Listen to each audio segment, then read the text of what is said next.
Hello, everyone. Good day from wherever you are. Thank you so much for joining us for this webinar.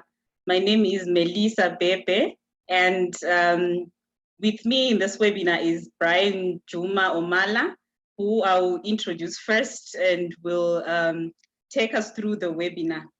But to begin with, this is a webinar where we want to give an overview of postgraduate scholarship applications.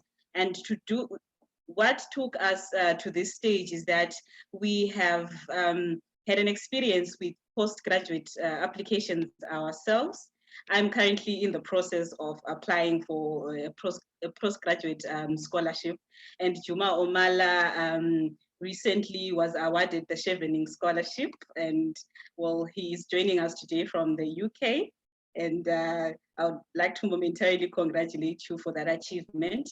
And so we've seen that a lot of people finish their undergraduate scholarship, and all of us who have joined here today are entirely grateful to WMI for sponsoring our undergraduate education. And because we were able to win the Walls Mountain Initiative scholarship, it means that there's a lot of amazing potential within us, and we all have the right and potential to go on to do postgraduate studies.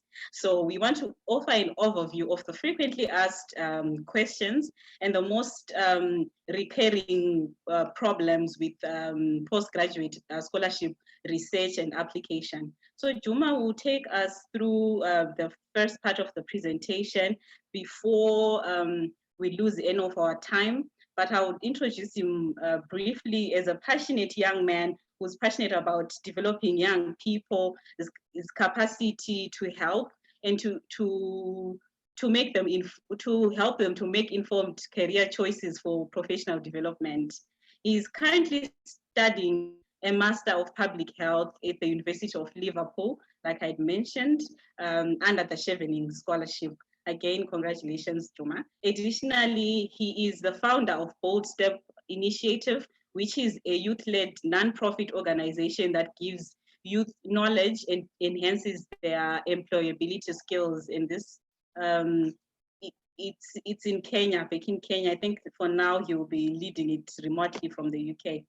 Juma, you can take it away with the beginning of the presentation.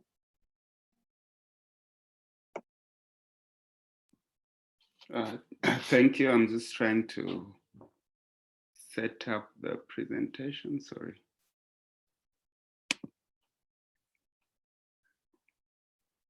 Again, thank you all very much for joining us this, well, it's afternoon here in Zimbabwe.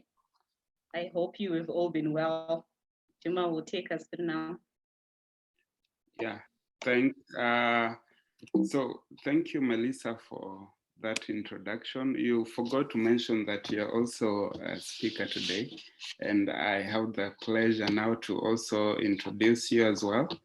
So Melisa Bhebe, forgive me if I get the last pronunciation wrong, but Melisa is a medical doctor in Zimbabwe. And actually now she's practicing in a rural community in her country. She's also a WMI graduate scholar from 2018. And she's a passionate leader who is involved in several volunteer positions, including now WMI's Global Advisory Board and Scholar Review Board. And in her spare time, she enjoys mentoring young girls, spending time with family, writing poetry and traveling. I think, Melisa, you should share some of your poetry. Maybe I will. We should be able to enjoy that. She also has experience in writing and reviewing scholarship essays, especially for undergraduate scholarships. And also, most importantly, that currently she's also working on her postgrad scholarship applications. So she'll be able to give you a perspective from her own experience, both as a reviewer and also as an applicant. That is me. So in today's session, we're going to take roughly, I think, 40 minutes, just speaking about our experiences, what is required, and then we'll take another 20 minutes to try to address some of the questions that you might have. And I'm quite sure that some of us have wide experience in terms of applying for scholarships. In fact, some have gotten very good exposure in attending other opportunities, and I'm glad to see Marik, who is also here with us, who I think will also have an opportunity to share his experiences. He has attended Mandela Fellowship, United States Institute of Peace as a fellow. So I think he's also in a better position, and some of us who are also here to give their own perspectives into this discussion. So if you feel like you want to also contribute, just let us know and we'll give you that opportunity. Now, today we are going to talk about what kinds of scholarships are available.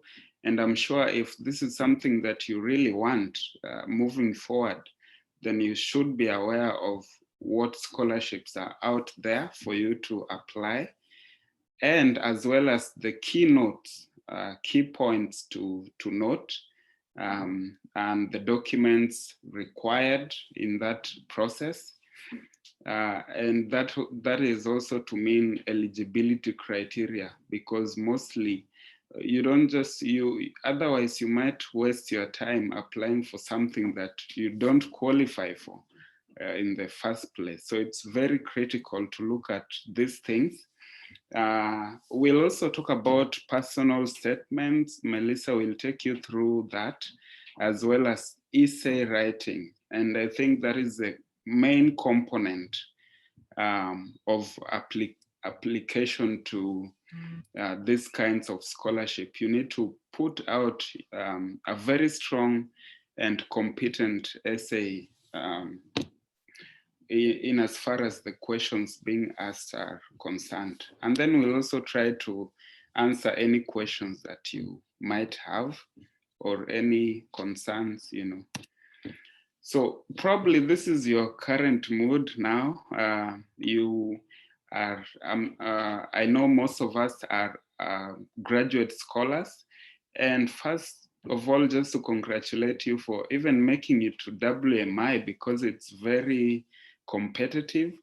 So that shows that, if you got this one, it definitely means that you can go ahead with your studies in your postgraduate studies, and you can get any scholarship really, because the kind of things that WMIs look for in prospective scholars is what other competitive scholarships are also looking for. So you're in the right place, but probably we need to just share experiences, best practices in terms of what is needed.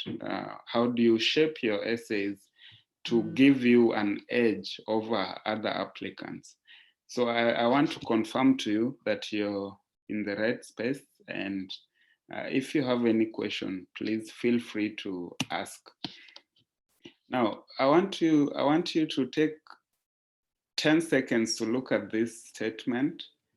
I would call it a sentence, and tell me how many F's you can see, and I'll start counting. How many F's in these sentences that you can see? Now your 10 seconds are over. Can anyone tell me, Melisa, you can, I think you'll help me there. How many F's? How many people saw 3 F's? Or let's just even type in the chat box, like, how many did you see? So I can't see any of you. Melisa, probably you can help me there. Someone's seen 7 and another has seen 5. Someone just saw 3 and someone else has seen 2 Fs. Okay. How many did you see yourself? I counted 5. No, I'll not count your opinion because we developed this with you. So there actually, you might, a lot of people ignore very simple things.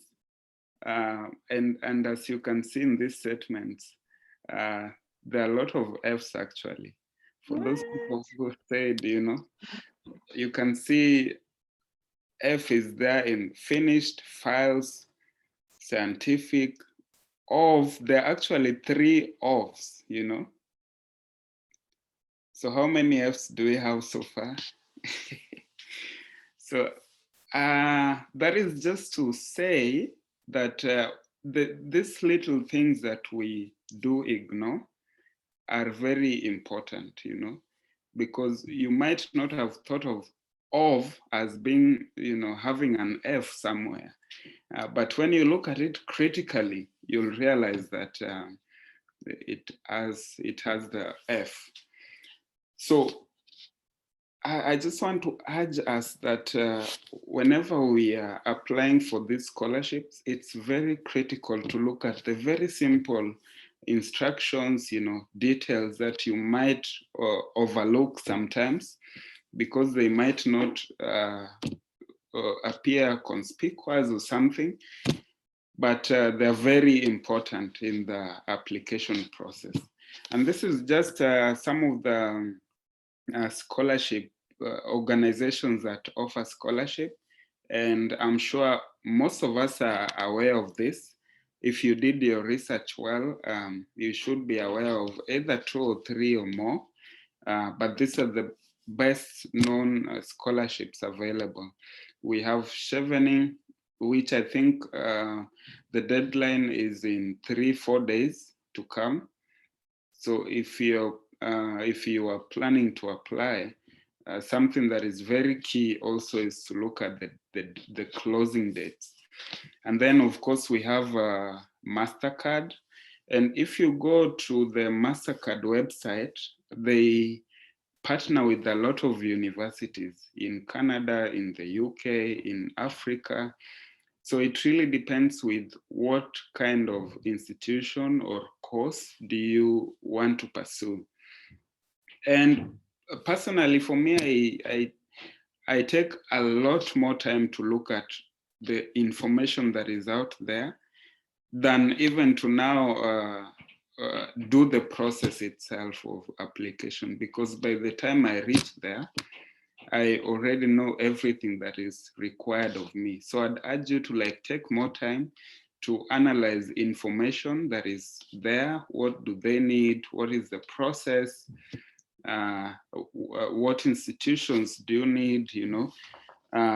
What are some of the core modules that they offer that you think would really be of help in your career? And then Commonwealth, ALU.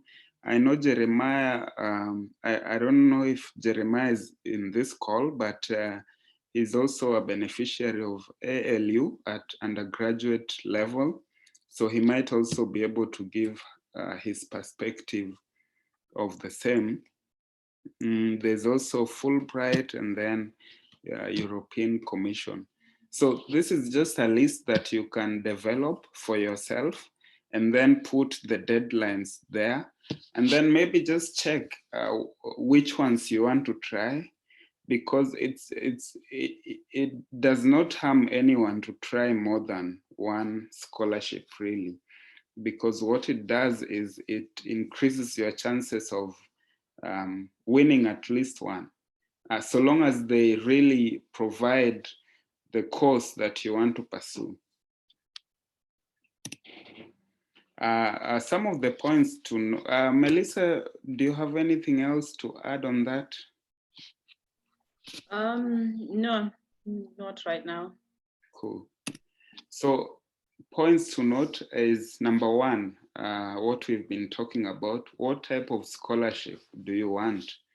Some organizations, there's another one that I forgot to talk about, is that most of these schools, they also offer some of the scholarships within the department.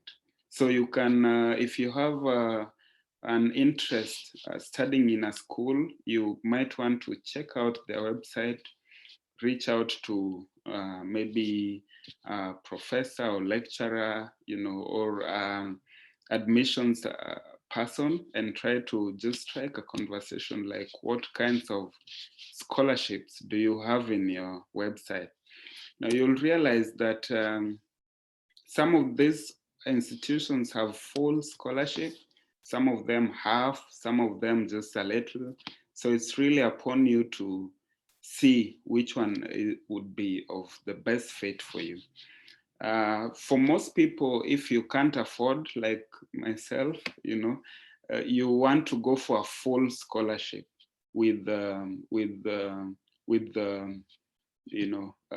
living expenses also catered for, because that would make you to really focus on your studies and not worry about, you have to again work to provide for yourself.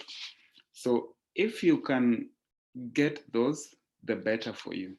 And I would highly encourage those, because you don't want to move into a new country without money. You're trying to stress yourself to work and study, It's okay to work also, but if you can get a fully sponsored one, then the better. And then think about your career choices. Think about where you want to be in the long term, in 5 years time, 10 years time. What would you like to achieve, and what course do you need to pursue to get you there? And then find the right university for you. Don't just apply for any university that you hear of. And the best way to do this is through research.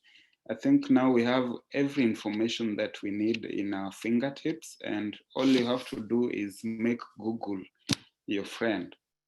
And also by word of mouth, maybe you have a friend who went in a certain institution and they have insight into why you should study there. The other thing is the eligibility criteria and some of the application requirements. As I said, there's no need to start application if you know very well that you don't meet certain criteria. And one of these criteria could be an English test, for example. If you don't have it and you see that you will not take that kind of test, I don't know, for me, I didn't have to take it, but I somehow managed to talk to the administration people that my undergrad was in English, so they waived it for me. But that is not always the case. So you might want to just get ready early in advance and have an English test. If you're looking forward to study in the US, they might need a GRE test as well. So it's good to just be aware of which university and which country needs what, and to start early preparation. And then the deadlines. Right now, you might find someone who wanted to apply for chevening, really trying to write essays in the 3 days remaining. I mean, you're slimming your chances of getting it. You had a whole 2 months to do this. And so why do it at the last minute? For me, like right now, if you send me your essays for chevening, I'll not look at it, because you had all the time, and also now you're stressing me to help you out. So I think let's be really conscious about these deadlines and prepare our applications in advance. And then something you want to look at is during application, do you have to pay some fee? And do you have the fee? If you don't have it, then I don't think that is the best university for you, though you might also fundraise or talk to a few friends if that is what you that is where you really want to go to. And then the documents needed, a letter of reference. And in terms of letter of reference, it's good to talk to your referee. I know Nicole is in this call and she has been so supportive to me. But what I do is I contact her even 2 months in advance. For example, I know that MasterCard, you'll have to, the application will open between September to December, and it's every year. So some of these things you can even prepare a year in advance, you know, other than when it's only 2 weeks to the deadline, and then you want to stress someone else to recommend you while you could start early, you know. And then the referee is someone who can speak to your work. They know you, they've interacted with you or worked with you, or they're your boss, you know. So normally 2 references are recommended, one from your school and then another one from your professional background. And then, of course, the CV, we should always have a CV. And I think Melisa and I have done a webinar on this, and the recording is still there if you just want to revisit. And then you should have a passport. I usually believe at this age, we are global citizens, and you should be able to be flexible enough to live anywhere. But you can't do that without a passport. So if you don't have, make sure you have one. And then university transcripts or degree certificate. One of the questions that was asked during in the survey was if, you know, like, if I'm just graduating, can I also apply? Yes, you can apply, even without the transcripts. And then you will explain to them that you're graduating maybe in December, and if you get the transcripts, you will forward to them.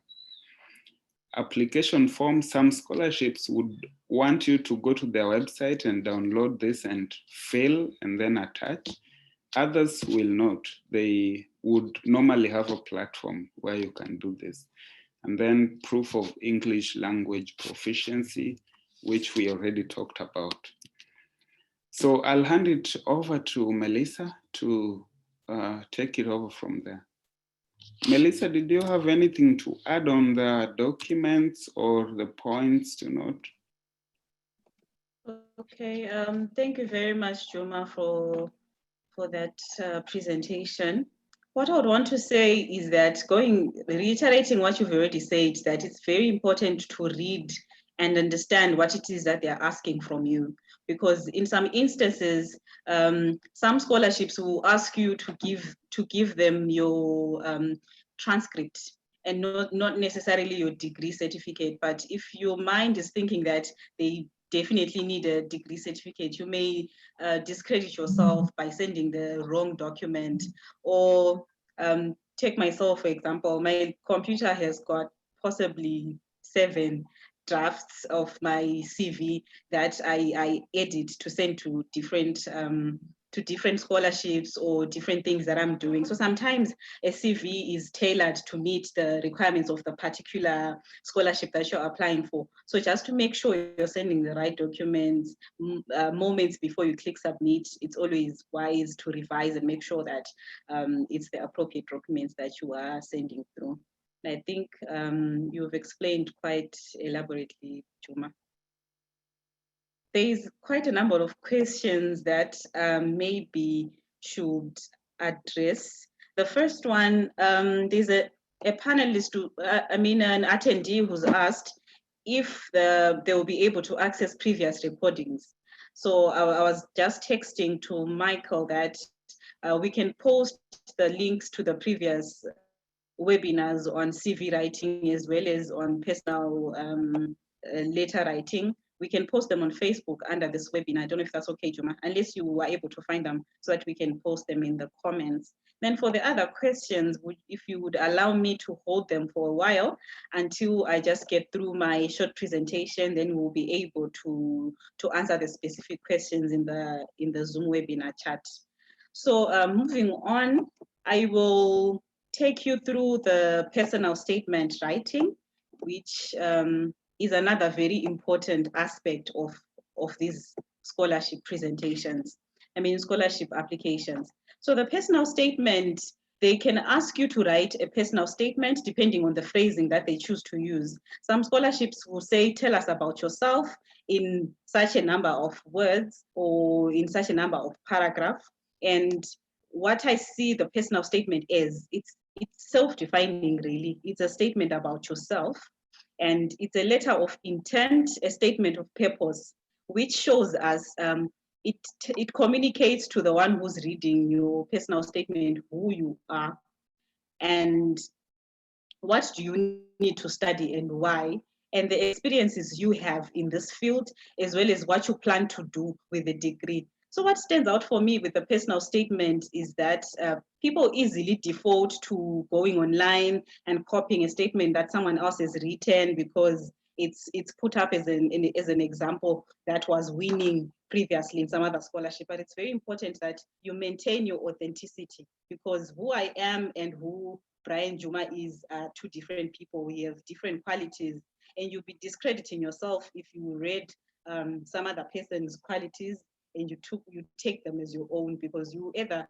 not be able to live up to the things you've written, or they will see right through the application that this is not really the truth of who this person is. So when you're writing your personal statement, what's important is that in a scholarship application that has asked for your CV, it's easy for the contents of your CV to make sense to include in your personal statement. But I would want to discourage a situation whereby you repeat everything you've written in your CV, in your personal statement. It just means that you've failed to communicate who you are to the person who's reading your application, because a CV really is, it tells who you are professionally, but the personal statement wants to get into to a space where the one who's reviewing your application is able to see the person behind the application. And so the words you use, or the attitude in the words you use, are the ones that will be able to explain who you are, even if you haven't used explicit words like kindness or any explicit words that explain who you are. Even the attitude of your writing can actually bring out what kind of a person you are, and if you fit into the scholarship organization that you're trying to get into. So first of all, if you read the instructions of the personal statement, some people are kind in their application process, in that they can give you prompts which sort of broad topics that they want to hear about you. So it's much simpler in that case, because you can go through the prompts and answer the questions of the prompts as you talk about yourself. And it's important to follow each prompt which we have been given, so that you answer every question that has been asked by each of the prompts, isn't? And you have to prepare to write a personal statement. I can't just sit on my computer and start writing my personal statement this very moment before I do any prior work previously. So I think what's most important is to know yourself, self-reflect and say, okay, this scholarship is looking for certain individuals who have got certain qualities. What qualities do I have that fit into the description of this scholarship? And when you do that, sometimes it's difficult to describe yourself. A lot of people will tell you a lot of qualities about yourself, and you wonder that, oh, is this really how I communicate myself to people? So you can ask someone who's your friend, or you can find a relative who you can ask questions about yourself, about qualities that you're not sure, and they can explain to you, and they can tell you as they are seeing you from the outside. And you can use some of those things that they tell you about yourself, because it can be quite new, and it can be quite valuable to your winning personal statement that you'd be writing. So in the authenticity, it's important. I like stories a lot. I always add 2 or 3 sentences of a story in all the essays I write, because I believe stories have a very powerful impact of drawing in whoever is reading your personal statement. So you can look for a story within your life, or a story from something that you have experienced from your workplace that you think is relevant to the scholarship that you're applying for. And it's easy when you have told a story for the one that's reviewing to see you behind the application and know you a little bit better, because you've been vulnerable in your personal statement. And you can look for outside feedback after you've written your statement. Like Juma has explained, that you always have to have people that you can ask to review a statement for you. So those people, their use is to correct some of the small things that you could have overlooked, like the F's that he was asking us to see. Sometimes when you don't ask for someone else's opinion, you can write a personal statement and think it's perfect, but you've made gross spelling errors, for example, something that can be avoided simply by asking for a second set of eyes to look through your personal statement. So examples are important. When you tell your story, you can use examples to show how your qualities have shined through in any platform that you have applied your personal attributes. Not just to mention that I am kind and I'm giving and I'm caring without giving anything of relevance that you have done. And most importantly, your personal statement cannot just be statements of praise to yourself.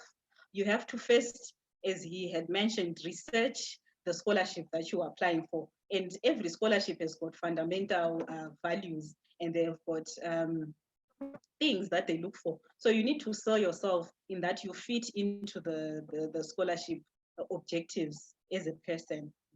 So with a personal statement, I would want to end here with the saying that you should share drafts for review, like the prompt has said in the PowerPoint, so that you will be able to have a powerful personal statement that has been looked at by another set of eyes. You can move on, Juma. Okay, so with essay writing, this one is quite interesting for me, because I don't want to confess that my Chevening scholarship essays are still being panel beat. I don't know if Juma will change his mind about not reading anyone's essays at this point.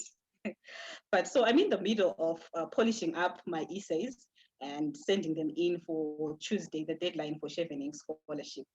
And my experience through this application process has been that you have for one need to read the instructions carefully. In the Chevening scholarship, there's a part that talks about applying to 3 different universities and applying for one course or similar courses in those 3 different universities. So when I was going through this, network is really difficult in the rural hospital where I'm working. So I have to wake up really late at night to get good reception for me to research my things online. So when I started my Chevening application about a month ago, I was doing this in the middle of the night, and I think I must have been tired, because there's a deadline for, if you want to request any clarification on scholarship on the courses you're choosing, you needed to have inboxed the Chevening reviewing committee your question before the 29th of October. So for some reason, I had read that as you need to have applied to the universities by the 29th of October. So all along, I had been trying to chase the deadline of sending my application to the universities before completing my Chevening application. So I went on the 27th of October to look at the deadlines again, and I reread the website, and I noted that it was in any queries that you needed to ask were to be asked before the 29th. So it took me back, because I realized I still have all these essays to write before the 3rd, which is this coming Tuesday. And I had misread the website, and it could have led to my losing of any chance of processing in the scholarship, because I did not read the instruction correctly. So it's a personal example, which I think everyone can learn from. So getting into the essays, what's most important is read what they want from you. So you can read and write. I think it's very important to sketch things. I don't know if other people can be able to type from their computer without writing anything on the side. For me, I have this book here that I keep with a lot of my sketches or my first drafts for any of the essays I have to write. So if you write the essay topic on a piece of paper and you look at it more than twice to say, what is it exactly that they want from me? And the first thing you can do is to read previous written applications, because this gives you an opportunity to see other people who've gotten the scholarship you're trying to chase. What did they write? What is it that they did that you can also emulate so that your scholarship also becomes a winning scholarship? So in my process of reading previous winning applications, I noted that the winning ones are quite simple, more simpler than I imagined. People write truthful things about themselves. And the most important thing is you can tell everyone that has had a winning essay has written the essay tailoring it to the scholarship and its fundamental values, and which is what I think is one of the most important things. So your essay should give us the thought process. It should show that when you wrote it, you had time and you put some thought into it. And as you start, you need to structure your essay.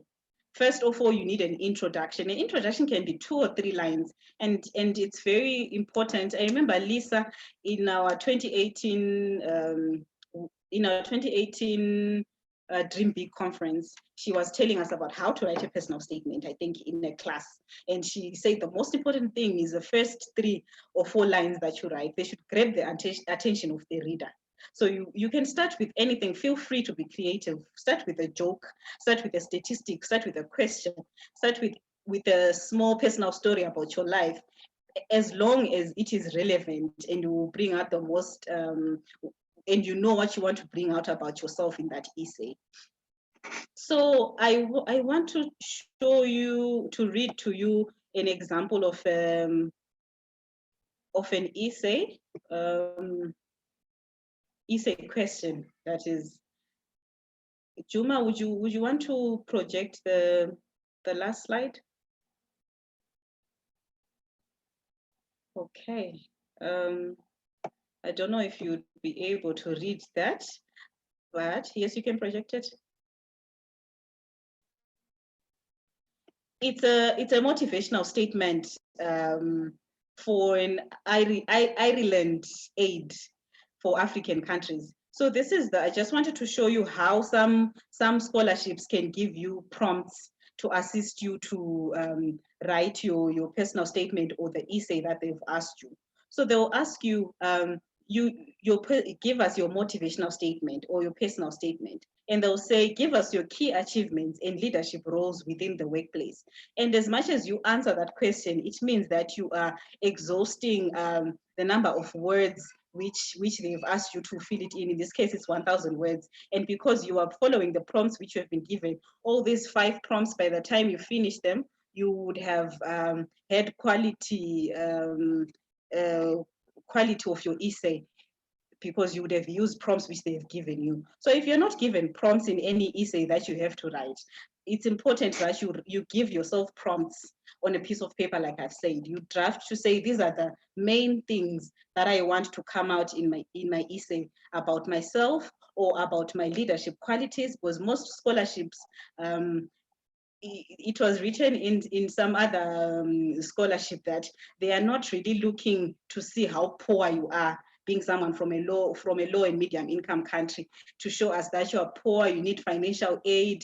They understand that that's why the scholarship exists. But the most important thing that they are looking for is that they want to empower you with the knowledge so that you can transform your community after you have been given the scholarship, and you can develop your leadership skills more so than just the financial benefits that you get from your scholarship. You can revert back to the last 2 slides. Thank you.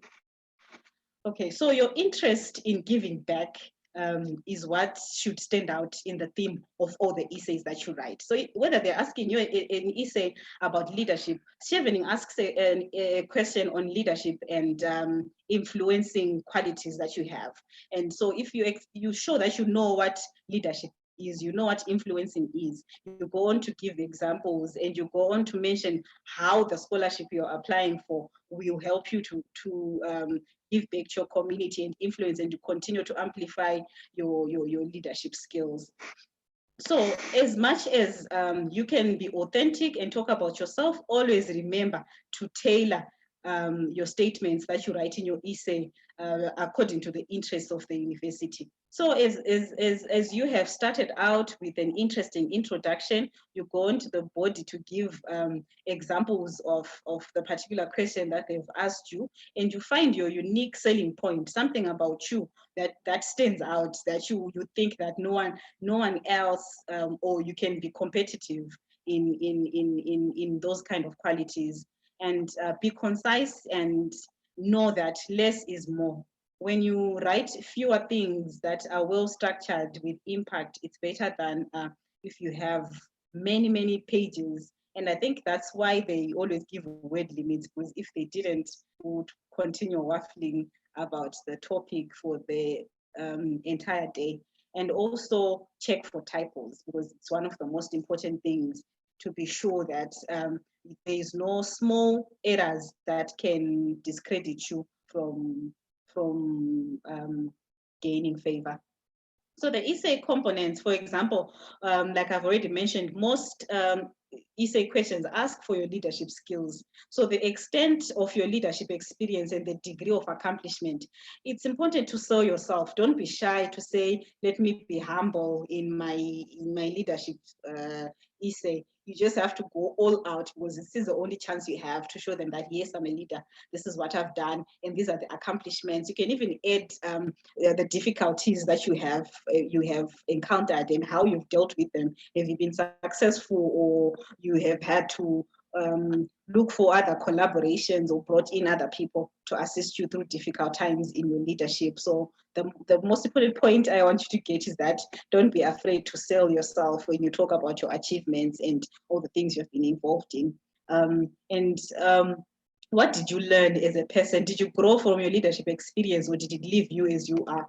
And again, when you sell yourself, the scholarship knows that they also stand to gain from having you in their organization, even though you are also gaining the financial aid, for example. And the financial aid is there, and you can leave it in the undertones, because you do want this full scholarship that will assist you to go through your education, because you know that otherwise you wouldn't be able to do your postgrad. But you amplify the fact that the Scholarship Foundation would be privileged to have you in it, as much as you will also be advancing your own career goals.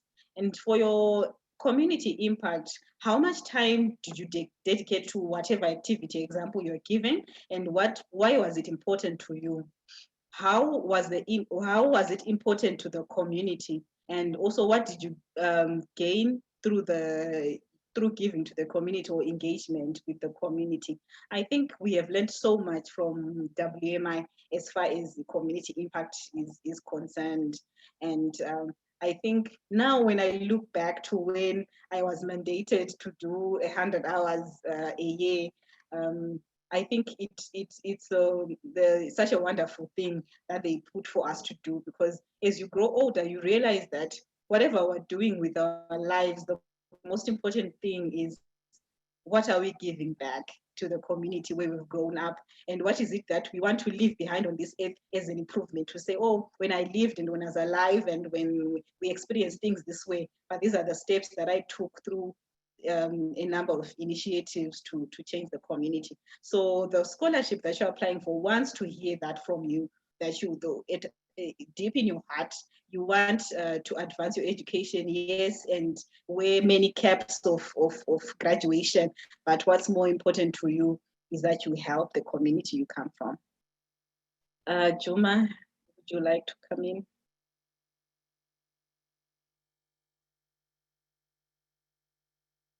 Yeah, Melisa, I think you did good with that.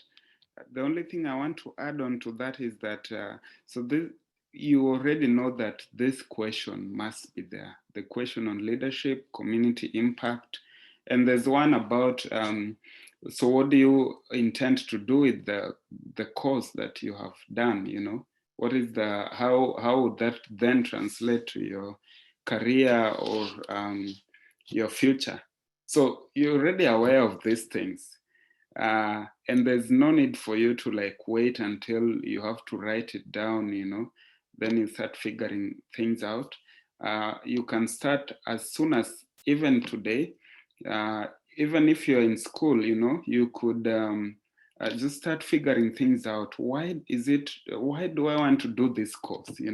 Like how would it benefit not only myself and also the community?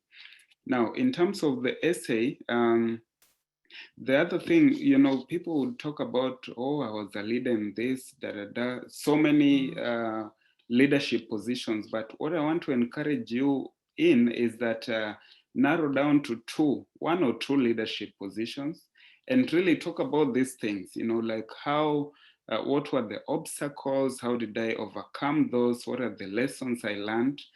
Because if you're all over the place, they would, think about that this person don't even know what they really want or what they learned from that experience. Lastly, give out data, as much data as you can. I think it speaks more into your work because they were not there with you. So if you say, I raised money to buy sanitary pads for girls in my community, that is okay. But what if you said I raised maybe $100, to raise and bought 300 pads for 20 girls in the next 3 months? I think it gives more clearer picture of what the impact was and what that really meant for you and what you're capable of doing. So give a lot of data where it's possible and use a lot of examples. If you have to maybe talk about FGM and the impact it has had on girls, it would be a good thing to have maybe one or two statistics from the World Bank or WHO and cite, because it shows that you're really interested in that topic and you have done your research. Now, there are people who have profiles, in the internet, like you got engaged, for example. I was part of Women Deliver Planning Committee or something, and that is information is online. So what you can do is copy paste that link to your essays, because that is proof enough that you really engaged in that process. Yeah, thanks, Melisa. All right, thank you very much, Juma. I'm trying to see if we have any questions in our chat. There is one about English, the English requirement, particularly with the Fulbright and the Chevening scholarship. So in the question says, the challenge of English test, how to overcome it, are part of doing the required international recognized English test.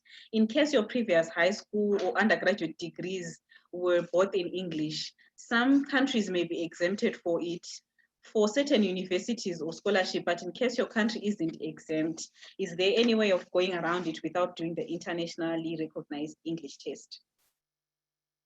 I would say it depends with the university that you're going to, because for me, I got a contact of a lecturer who was head of department, and then engaged her, like, my undergrad was in English, and so I don't really need to do an English test, and we, like, she was able to waive that for me. And I think it really depends with the university and how you present yourself as well. But there's really no way around it. That should not mean that you don't need to do it. But I would encourage you, if you can, kindly do it. And IELTS is more preferred because it's universal. But if you're looking forward to studying in the US, you have to do GRE, which is an aptitude test on there's no other way around that. Yeah. Okay. Grace Tiwari says, can you advise some insights on writing motivational letter no longer than 300 words or 400 words? I think she means or a full page. Okay. I think with that, it's important that you've said the words are 300, which means that this is not a very long essay. 300 words are very few, and if you waffle like I do mostly, you might find yourself unable to express what you want to express in the 300 words. And I think that is where it's most important to listen to the question that is asked you. If it simply says motivational letter, you want to bring out aspects of yourself as a person that will sell you as being particularly suited for the scholarship that you want to apply for. And then as you write the short personal statement, you try not to use repetitive words, for example, because now this is a game of trying to meet the number of words, which is 300. So when you edit, you remove unnecessary phrasing that takes up space unnecessarily. You know, if you'd want to add something, Juma. Yeah, no, that's pretty much it.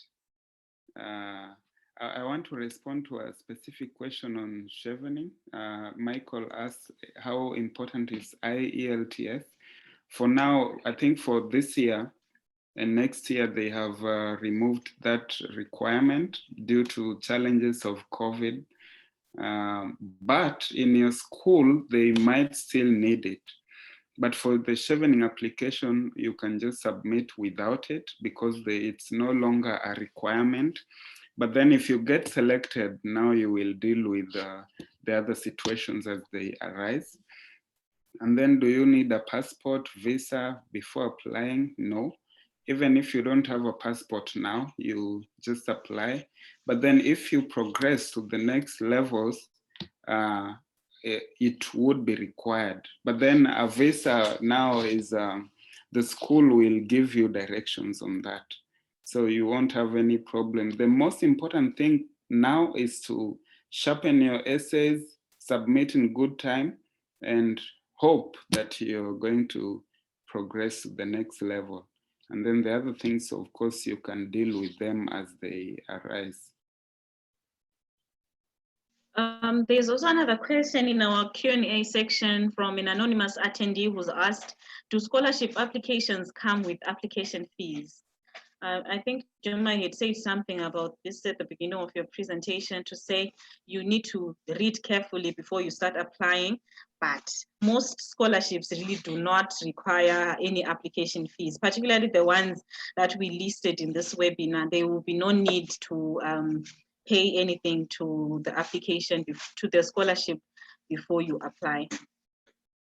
So no. Yeah, that's true.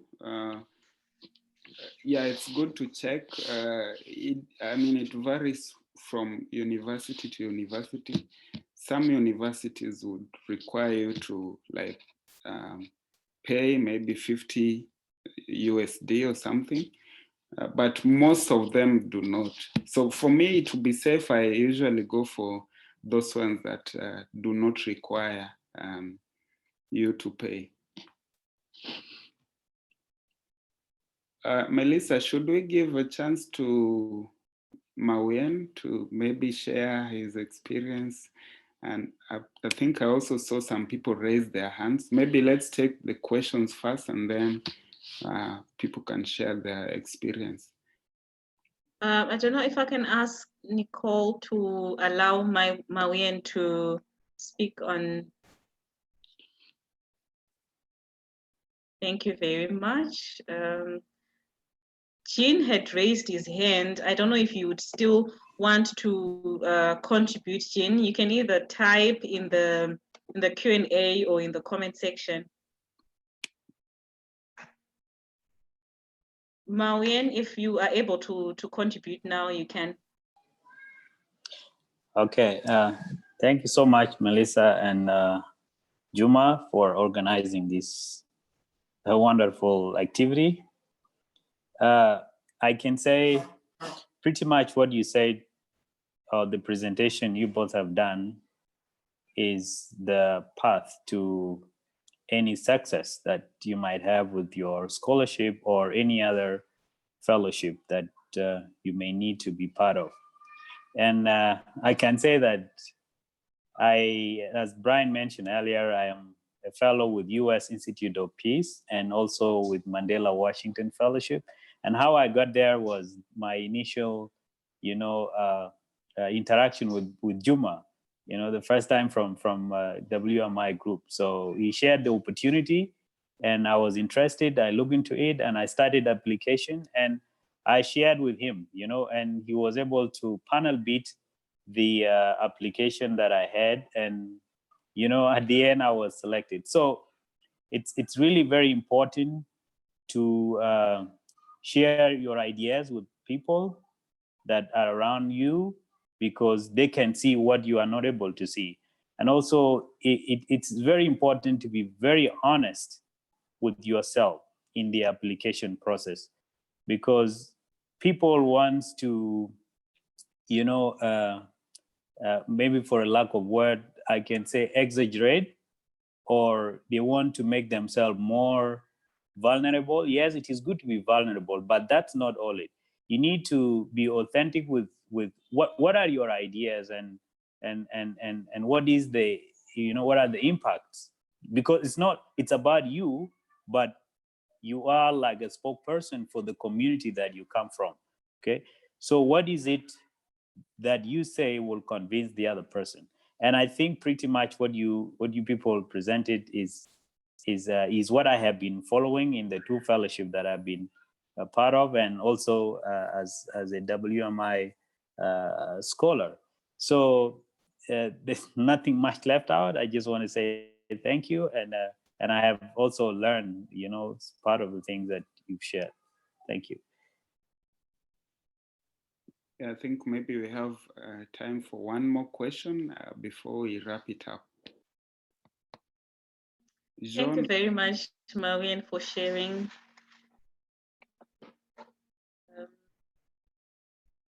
I don't see any new questions in the Q&A. If anyone would like to ask something else, they can type. I would like to confirm that we'll be posting links to the webinars we did on CV writing and on personal writing. We'll be posting them on this video on Facebook as comments, so you can look out for the links so that you'll be able to visit the webinars if you need to look into your CV and personal statement. John, you had a question? You can unmute and speak, John.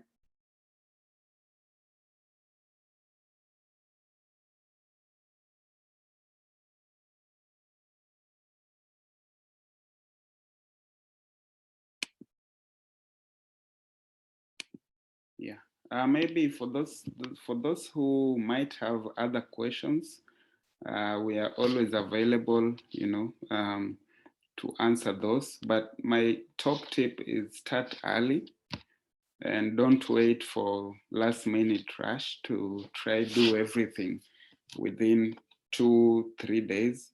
It keeps off stress if you start early, and also you increase your chances of being selected. So that's all from me. Thank you. Thank you very much, Juma. Grace Tiwani had asked if Chevening requires 2 years full work experience after the bachelor's, or could it be any volunteer activities, internship we did back in school?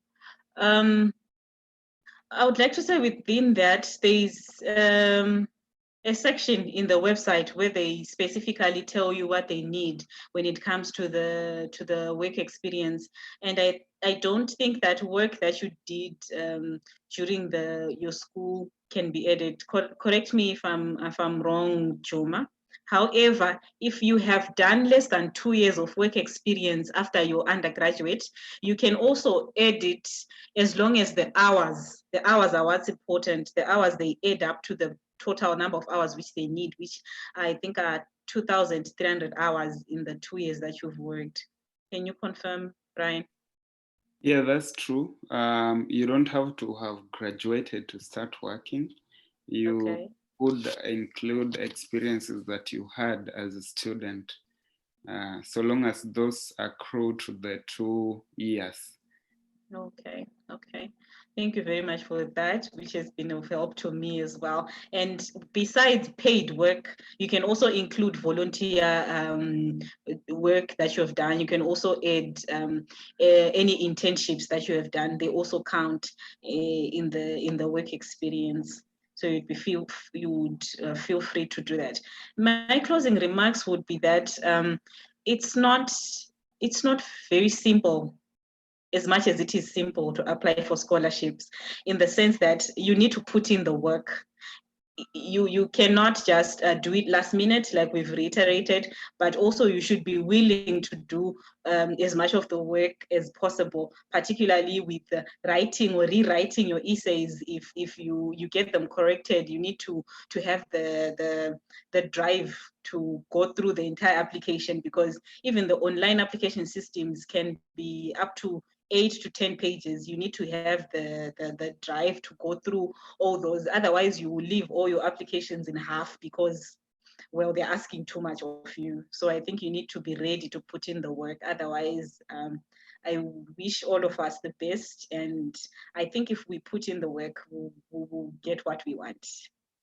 Yeah, sorry, I just want to add something onto that. The work you're talking about is why most people quit. So it also, if you're able to put in that work, you will complete and submit successfully and increase your chances of getting in. Now, there are 2 questions in the Q&A, one from Derek. If you could help us with organizations that help in specific disciplines such as medical education. I know of London School of Tropical Medicine, but this information is online. So you can always research and find the ones that are best fit for you. And then John asked, some universities require to have a mentor. Again, this is a conversation you can have with them. In the website, there's always a contact person. So you can, strike a conversation with them to really gain clarity. But this should happen after you have gotten admission in that university. So it shouldn't be a problem, really. And now, thank you so much, guys. Thank you. All right, yeah. I think if I speak some more, I would say, I just think that you have to be ready to do the work, because most of the information is available online, and there's no way that our 1-hour webinar can exhaust everything that you need for your scholarship application. We may have not mentioned any scholarships that are relevant to you and your field of study, but the most important thing is to find relevant scholarships and look for what they want and address the questions that they've asked you, and you would have increased your chances of gaining the scholarship. And also to say that my inbox is open for anyone who would like to ask any further questions with regards to anything that they might be writing for their postgraduate scholarships. I think my phone number is there in the main WhatsApp group. You can also Facebook messenger me, as well as Juma, if you have got any questions to ask, any further questions. And it would also be good if you have further questions to put them under this presentation on Facebook, so that at least everyone can continue to benefit from the responses and the conversation that we can continue after we have ended the webinar. Yeah, I think that's it from us. Thank you very much for joining us. Yeah, enjoy the rest of the day.